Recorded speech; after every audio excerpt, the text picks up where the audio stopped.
बिस्मिल्लाहिर्रहमानिर्रहीम अस्सलाम वालेकुम everyone. Welcome back to my new video. ये ईद के फ़ौरन बाद की वीडियो है। हम लोग भावलपुर से ईद करके वापस आए हैं। वहाँ गए थे ईद करने के लिए और अल्हम्दुलिल्लाह बहुत अच्छी ईद गुज़री। रात को तकरीबन हम 12:30 पौने 1 बजे घर पहुँचे थे। आके फिर थोड़ा बहुत खाया पिया और सो गए। और अब 10 बजे का टाइम है। आज का दिन मैंने सोचा था कि आज का दिन मैं स्लो स्लो चलूँगी और इतना भाग दौड़ में काम नहीं करूँगी। जितने काम आसानी से मुझसे हो जाएंगे वो कर लूँगी और आराम से उठूँगी सो के। आज आखिरी दिन मैंने खुद को रिलैक्स किया था और मंडे से इंशाल्लाह फिर स्कूल भी बच्चों का स्टार्ट हो जाएगा और न्यू रूटीन भी स्टार्ट हो जाएगी। तब इंशाल्लाह फिर उस रूटीन के हिसाब से चलेंगे। ये अब 10 बजे का, मैं उठ तो 9 बजे गई थी, लेकिन तब से मुझे छोटी बेटी ने अपने साथ बिज़ी रखा। उसको फ़ीड वगैरह करवाया और उसको सुलाने की ट्राई करती रही, वो नहीं सोई। अभी भी वो जाग रही है और अब तक 10 बज चुके हैं और बड़ी बेटी उठ चुकी है। इसको मैं दूध देने लगी हूँ। सुबह उठ के दूध का लाजमी फ़ीडर पीती है, उसके बगैर हमारी सुबह नहीं होती। बाकी दिन फिर माशाल्लाह खाती पीती रहती है, फ़ीडर नहीं मांगती। तो अब मैं उसके लिए दूध का फ़ीडर गर्म कर रही हूँ। वैसे तो हम लोग भैंसों का दूध यूज़ करते हैं, लेकिन रात क्योंकि लेट आए थे वो नहीं लिया जा सका, इसलिए आज हम डिब्बे का दूध यूज़ कर रहे हैं। चाय वगैरह के लिए भी वही करेंगे और बच्चों के लिए भी वही करेंगे, क्योंकि ये बहुत ज़्यादा थिक होता है। इस वजह से उसको मैं ये प्योर नहीं देती, इसमें पानी मिक्स करके देती हूँ ताकि थिक सा फील ना हो। पानी मिक्स किए बगैर ना तो चाय पी जाती है इस दूध की और ना ही फिर वैसे ही पिया जाता है। बड़ा फेक सा टेस्ट फील हो रहा होता है। पानी के साथ फिर भी थोड़ा सा माइल्ड टेस्ट आ जाता है।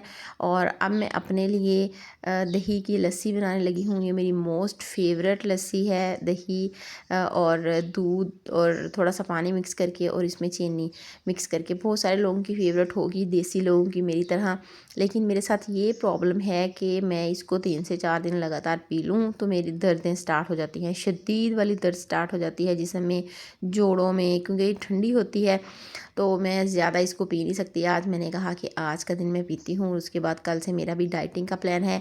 डाइटिंग बहुत हार्ड वाली नहीं, लेकिन फिर भी ये मीठे वगैरह से और कोल्ड ड्रिंक से, ऐसी चीज़ों से परहेज़ करना है जो फ़ैट में इजाफ़ा करती हैं। क्योंकि अब मुझे फ़ील हो रहा है कि मैं काफ़ी, मेरा वेट गेन हो चुका है और अब मुझे, अभी भी मैंने इस पे तवज्जो ना दी तो फिर और भी काम ख़राब होना स्टार्ट हो जाएगा। फिर जब इंसान ज़्यादा मोटा हो जाए तो फिर वापस आना भी मुश्किल होता है और ख़ुद को मोटिवेट करना भी मुश्किल होता है कि अब इंसान इतनी हार्ड वाली डाइटिंग करे और फिर अपनी असल टोन में वापस आए। तो इस वजह से मेरा इंशाल्लाह भी इरादा है कि मैं हेल्दी फूड्स की तरफ आऊँगी, लेकिन खाना पीना तो ऑफ कोर्स रहेगा, क्योंकि फ़ीड करवाती हूँ और उसके बगैर, खाए पिए बगैर चारा भी नहीं है। और वैसे भी थोड़ी सी देर बाद दिल इतना घबराना स्टार्ट हो जाता है फ़ीड करवाने के बाद कि आपको कुछ ना कुछ खाना ही पड़ता है। ये तकरीबन 11 बजे का टाइम है। मैंने आटा गूँध के रखा और जो पुराना आटा था, ईद पे जाने से पहले 1 वीक पहले मैं गई थी, तो वो मैंने हेल्पर को देना था, लेकिन लास्ट मोमेंट पे मुझे बिल्कुल याद भूल गया और मैं उसको नहीं दे सकी। फिर अब मैं उसकी एक सारे आटे की मोटी सी रोटी बनाकर बाहर हैंग गेट के साथ कर देती होती हूँ। वहाँ से कोई फ़कीर वगैरह, इस तरह कोई खाने पीने की चीज़ भी बची हो तो मैं वो हैंग कर देती हूँ। फ़कीर वगैरह आते हैं, वो ले जाते हैं और ऐसी रोटियाँ फिर जो होती हैं वो फिर अपने जानवरों को डाल देते होते हैं। अब 12 बजे का टाइम है। बच्चों के साथ उठते बैठते, उनकी मानते और उनके काम शाम करते ही टाइम कैसे गुजरता है पता ही नहीं चलता। अब तकरीबन 12:15 बजे का टाइम आप कह सकते हैं और अब मैं किचन में आई हूँ नाश्ता बनाने के लिए। नाश्ता बनाते बनाते भी तकरीबन 1 बज गया था, क्योंकि पहले समझ नहीं आ रही थी कि क्या बनाऊँ, आलू के पराठे बनाऊँ या फिर क्या चीज़ बनाऊँ, ऑमलेट बनाऊँ। वो ऑमलेट खाने के ख़ास दिल नहीं कर रहा था मेरा और मेरे हस्बैंड का। तो फिर मेरे जहन में ये चटनी आई। ये चटनी तकरीबन 2.5-3 साल पहले मैंने अपनी सास से बनाना सीखी थी। उन्होंने मुझे बनाना सिखाई थी। एक दफ़ा उनका दिल कर रहा था ये चटनी खाने का, तो उन्होंने मुझे बताया कि इसको ऐसे ऐसे बनाओ। फिर मैंने बनाई और मुझे बहुत मज़े की ये चटनी लगी थी, इतनी मज़े की कि बाद में अक्सर मैं बना के खाया करती थी। कोई और चीज़ समझ नहीं आती थी या कोई सालन खाने का दिल नहीं करता था तो ये चटनी मैं बना के खाती होती थी। लेकिन ये चटनी बनती फ्रीज़्ड टमाटोज़ के साथ है, क्योंकि जाते हुए कुछ टमाटर बचे हुए थे, तो मैंने कहा कि जब 1 वीक के बाद वापस आएंगे तो वो मुरझाए हुए होंगे, यूज़ करने का दिल नहीं करेगा, ख़राब हो जाएंगे। तो ख़राब करके वेस्ट करने से बेहतर है कि फ्रीज़ कर लिए जाएं और फ्रीज़ इजीली फिर यूज़ भी हो जाते हैं। और ये चटनी मैंने पहले एक दफ़ा फ्रेश टमाटर्स के साथ बनाने की ट्राई की थी, लेकिन उनके साथ उतनी मज़े की नहीं बनती जितनी ये फ्रीज़ टमाटर के साथ बनती है। लिटरली आप एक दफ़ा ज़रूर बना के ट्राई करें, आप लोगों को बहुत अच्छी लगेगी। कभी ऐसा होता है ना कि किसी दिन सालन नहीं बना होता या राइस बने होते हैं, उस दिन सालन नहीं बनता, तो नाश्ते में फिर नहीं समझ आ रही होती कोई स्पेसिफिक सी चीज़, यानी आलू वाले पराठे, ऑमलेट, इस तरह की चीज़ खाने का भी दिल नहीं कर रहा होता। तो एक बिल्कुल न्यू सी चीज़ है, ये आप लोग लाजमी ट्राई करिएगा। आई एम श्योर आप लोगों को ज़रूर पसंद आएगी। इसके लिए मैंने 4 सब्ज़ मिर्चें ली थी, एक मुट्ठी भर के हरा धनिया लिया था, 2 मैंने फ्रीज़ टमाटर लिए थे और इसमें नमक ऐड करके और 3 से 4 लहसुन के जवे, फ्रेश लहसुन के जवे, जो अगर बड़े जवे हों तो आप 4 ले लें और अगर छोटे हों तो आप 6-7 जवे लेके इन सारी चीज़ों को अच्छे तरीके से मैश कर लें। मैं आप लोगों ने इसका पेस्ट ग्राइंडर वगैरह में नहीं बनाना, उससे इतना मज़े का टेस्ट नहीं आता। ये जो देसी सिलवट्टा होता है इसमें आपने बनाना है।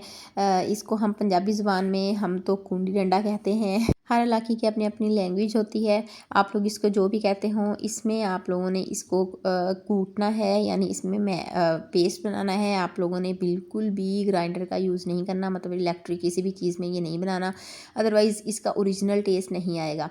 इसका अच्छे तरीके से पेस्ट बनाने के बाद हम लोगों ने फ्राई पैन में एक कुकिंग ऑयल लेना है। कुकिंग ऑयल ले सकते हैं या आप देसी घी भी ले सकते हैं, वो हमने नॉर्मल से थोड़ा सा ज़्यादा लेना है, यानी इसके लिए आप 3 to 4 टेबल स्पून कह सकते हैं हम लेंगे, क्योंकि थोड़ा सा कम हो, बिल्कुल थोड़ा सा हो ऑयल या घी, तो फिर उसमें ये इतना मज़े का टेस्ट नहीं देता। थोड़ी सी ज़्यादा ऑयल या घी में ही ये ज़्यादा मज़े का टेस्ट देता है। ऑयल जैसे ही थोड़ा सा गर्म हो तो हम उसमें ज़ीरा ऐड कर देंगे 1 टीस्पून, और जैसे ही ज़ीरे की आवाज़ आनी यानी कड़कड़ाना शुरू हो जाएगा तो फिर हम इसमें वो वाला पेस्ट ऐड करके उसको हल्की आंच पे छोड़ देंगे। साथ साथ मैं पराठे बना रही थी, वो भी पराठे भी मेरे बन गए और 10 मिनट में चटनी भी बिल्कुल अच्छे तरीके से रेडी हो गई। जब हाफ कुक हो जाए चटनी तो उसमें हमने 1/2 टीस्पून रेड पेपर यानी कुटी हुई लाल मिर्च हमने ऐड करनी है, पीसी हुई, और दूसरी हमने दड़ा मिर्च होती है वो हमने ऐड नहीं करनी। उसके साथ ही फिर मैंने चाय भी ऊपर रख दी। वो जैसे ही चटनी बन गई तो मैंने चटनी उतार के चाय ऊपर रख दी, और ये चटनी गरम गरम ही खाने वाली होती है। आप लोग अगर बच जाए फ्रिज में रखें तो अगले दिन ओवन में या फ्राई पैन में दोबारा से थोड़ी सी गर्म करके खाएं। ये गरम ज़्यादा मज़े की लगती है और ज़्यादा फ्लेवरफुल लगती है। अब ये नाश्ता तकरीबन बन चुका है।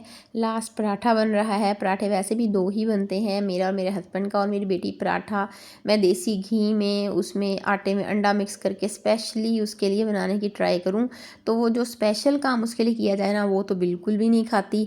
और रोटी वो शौक़ से खा लेती है। शौक़ से भी इस तरह के मूड हो तो मतलब रोटी वो आसानी से खा लेती है, अदरवाइज़ पराठा वो कम, बहुत रेयरली ही खाती है। पराठा वो छोड़ देती है 2-3 वाले लेने के बाद, इसलिए मैंने उसके लिए सादा रोटी ही बनाई। सादा रोटी बना के उसके ऊपर देसी घी लगा लिया। अपने लिए और अपने हस्बैंड के लिए भी मैंने देसी घी वाले 2 पराठे बना लिए, और उसके साथ ही मैंने चाय भी रख दी। चाय भी रेडी हो रही है, साथ ही लास्ट पराठा भी बन जाएगा। उसके बाद बैठ के हम नाश्ता एंजॉय करेंगे। कुछ लोग होता है कि चाय नाश्ते के साथ ही रख के पी रहे होते हैं। मुझे भी ऐसे बहुत मज़ा आता है, ऐसे ही मुझे नाश्ता करने का ज़्यादा मज़ा आता है, बट ऐसा मैं कभी कभी ही करती हूँ। ज़्यादा यही रूटीन है कि नाश्ता बनाने के बाद या एंड में चाय रखती हूँ, और फिर नाश्ता जब हम करके कंप्लीट हो जाते हैं तब तक चाय हल्की आंच पे पकती रहती है, और उसके बाद फिर हम नाश्ते के बाद चाय पी लेते हैं। और ये चटनी की फ़ाइनल शक्ल दिखा रही हूँ, पता नहीं वीडियो में क्यों ये ज़्यादा डार्क कलर की आ रही है, वरना इसका फ्रेश सा बड़ा मज़े का कलर था। इतना लाइट नहीं था लेकिन इतना ज़्यादा डार्क भी नहीं था जितना वीडियो में आ रहा है। डोंट नो किस वजह से आ रहा था। लाइट्स भी हालांकि मेरे किचन में अच्छी लगी हुई हैं, वार्म लाइट भी है, वाइट लाइट्स भी हैं।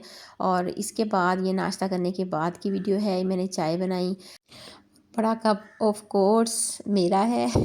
छोटे कप में तो यार चाय पीने का मज़ा ही नहीं आता। ये जो लोग बड़े कप में चाय पीते हैं वो मुझसे रिलेट कर सकेंगे कि बड़ा कप बेशक हाफ़ ही मिल जाए चाय का, लेकिन उसमें चाय पीने का मज़ा आ रहा हो, तो मुझे तो छोटे कप पकड़ने का ही मज़ा नहीं आता, ना ही चाय पीने का मज़ा आता है। और नाश्ता वगैरह करने के बाद हस्बैंड, क्योंकि कल हम लोग सफ़र से आए थे और रास्ते में काफ़ी बारिश हुई थी और गाड़ी धुलवा के वहाँ से हम निकले थे, लेकिन उसके बावजूद गाड़ी बिल्कुल कीचड़ में नहाई हुई लग रही थी। तो मेरे हस्बैंड ने कहा कि चलो आज संडे है, कल से फिर मैंने ऑफिस जाना है तो मैं गाड़ी खुद ही अच्छे तरीके से साफ़ करता हूँ। वो और बड़ी बेटी गाड़ी की सफाई में लगे, वो भी अपने बाबा के साथ वहाँ पे चली गई और मैंने कहा कि आज क्योंकि संडे था और हेल्पर ने नहीं आना था, उसको वैसे भी मैंने संडे तक छुट्टियां दी हुई थी, तो मैंने कहा कि चलो आज मैं अच्छे से खुद ही सफाई करती हूँ जितनी हो सकती है। तो फिर मैंने फ़र्नीचर आगे पीछे करके मैक्सिमम हद तक कोशिश की कि सारा फ़र्नीचर आगे पीछे करके मैं सफाई कर सकूँ। उसमें ऑफ कोर्स थकावट भी बहुत ज़्यादा हो गई, लेकिन अल्हम्दुलिल्लाह एक दफ़ा मुझे सुकून हो गया कि फ़र्श एक दफ़ा ना सफाई आगे पीछे से अच्छे तरीके से हो चुकी है। और मॉपिंग मैंने नहीं की क्योंकि मैं बहुत ज़्यादा थक चुकी थी। मैंने दोनों बच्चों को भी मालिश करके अच्छे तरीके से नहलाया, क्योंकि ये बच्चे दोनों सफ़र की वजह से ज़्यादा थके हुए थे और थकी तो मैं भी हुई थी बहुत ज़्यादा और हस्बैंड भी हुए थे, लेकिन बड़ों से फिर भी बर्दाश्त हो जाता है। बच्चे क्योंकि ज़्यादा नाजुक से होते हैं तो उनके लिए फिर बर्दाश्त करना ज़रा मुश्किल होता है, फिर वो रोते हैं। छोटी बेटी ने भी सुबह से काफ़ी तंग किया था, उसको भी मैंने अच्छे से मालिश की, नहलाया और अब वो सुकून से सो रही थी। तो मैंने कहा कि चलें अब मैं सफाई करती हूँ। और ये तकरीबन 2:30-3 बजे का टाइम है और इस टाइम मैं सफाई कर रही हूँ, क्योंकि मैंने सफाई शुरू ही तकरीबन 1:45-2 बजे की थी, बच्चों को नहलाने और चेंज करवाने के बाद। और ये अब मैं दूसरे रूम में आ गई हूँ अपना बेडरूम साफ़ करके। ये अब इसकी मैंने बेडशीट चेंज की है और ये 3 आपको नज़र आ रहे हैं बैग्स। ये 2 वाले बड़े बैग्स तो सर्दियों के कपड़े इसमें मैंने रखने हैं और इनको अलमारी के ऊपर रखवाना है, और छोटे वाला बैग हम ट्रैवल में लेके गए हुए थे, इसमें से भी अभी कपड़े निकालने वाले हैं।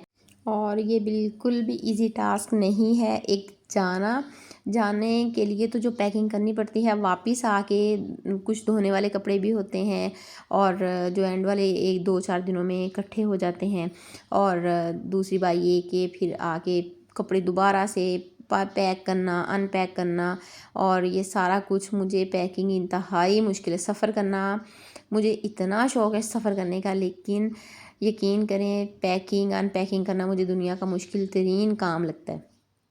और ये तकरीबन 4:30 बजे का टाइम है।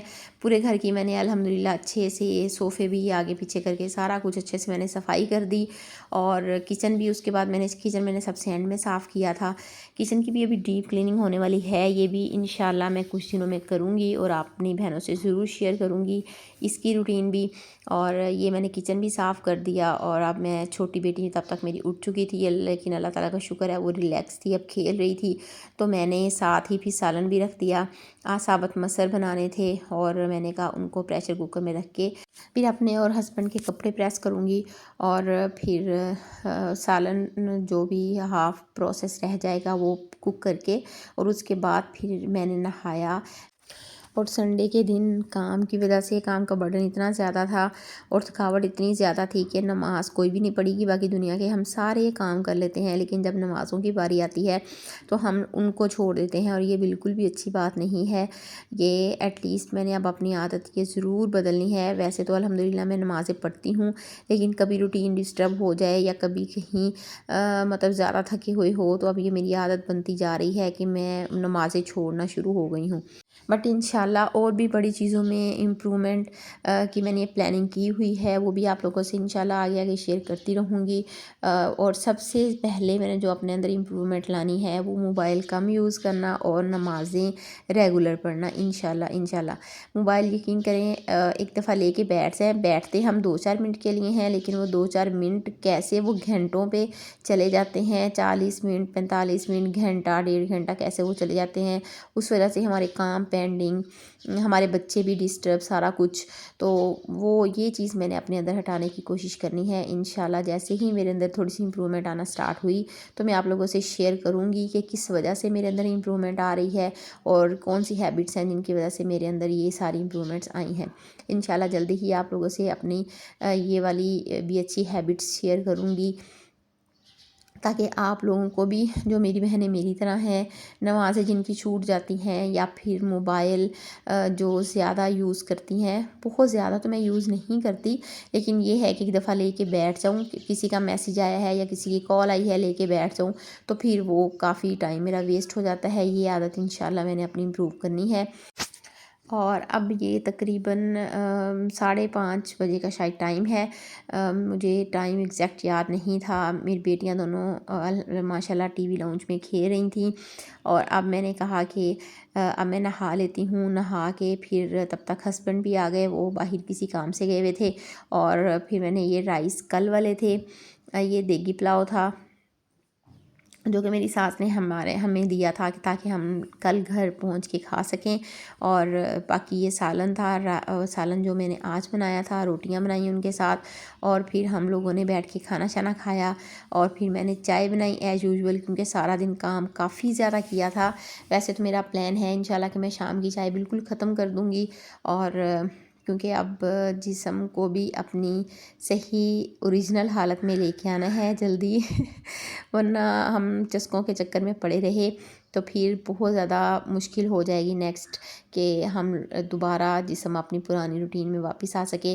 रात को तकरीबन 1:30 बजे तक मुझे नींद नहीं आई, और 12 बजे के बाद मेरा इंतहाई शदीद दिल कर रहा था कि मैं उठ के कुछ खाऊं, लेकिन मैंने अपने ऊपर बहुत कंट्रोल किया। 1-2 दफ़ा उठने भी लगी, फिर लेट गई। मैंने कहा नहीं, चुप करके लेटी रहूं, नहीं उठना, उठ गई तो फिर कुछ ना कुछ खाया जाएगा जिससे फिर प्रॉब्लम होगी। तो अभी कुछ दिन कंट्रोल करती हूँ, क्योंकि रमज़ान की वजह से रात को लेट नाइट तक खाने की आदत काफ़ी बन गई है, जो कि अब जिसको अब कंट्रोल करना कुछ दिन काफ़ी टफ़ होगा, लेकिन इंशाल्लाह करेंगे। ये स्मार्टनेस के लिए तो ज़रूरी है ही चीज़, लेकिन ओवरऑल हमारी हेल्थ के लिए भी बहुत ज़रूरी चीज़ है। इसके बाद बस कल से अब इंशाल्लाह सैलड स्टार्ट करना है। उसके लिए मैं चने और लोबिया भी के रख रही हूँ, वो सैलड में ऐड करके मैंने खाया करना है। और मेरी वीडियो आज यहीं तक थी। ये रात तकरीबन 9 बजे का टाइम है, और चाय बना के फिर मैं अंदर लेगी। जो बर्तन थोड़े से धोने वाले थे वो धो लिए। कल अल्हम्दुलिल्लाह एक चीज़ में तो मैं कामयाब हो गई कि 9 बजे मैंने दोनों बेटियों को सुला दिया था, और हस्बैंड भी चाय पीने के बाद जल्दी ही सो गए थे। और चाय पीने के बाद मैं भी लेट गई थी, लेकिन नींद मुझे फिर भी 1:30 बजे आई थी। बट कोई नहीं, इंशाल्लाह थोड़ी सी कोशिश और मेहनत के साथ अपनी लाइफ इम्प्रूव करने की ट्राई करूँगी, और साथ आप लोगों को भी मोटिवेट करने की ट्राई करती रहूँगी। मैं भी किसी की लाइफ में थोड़ा सा अच्छा चेंज आ सके मेरी वजह से। अब मुझे इजाज़त दीजिए, नेक्स्ट वीडियो तक मिलते हैं इंशाल्लाह जल्दी ही। अल्लाह हाफिज़।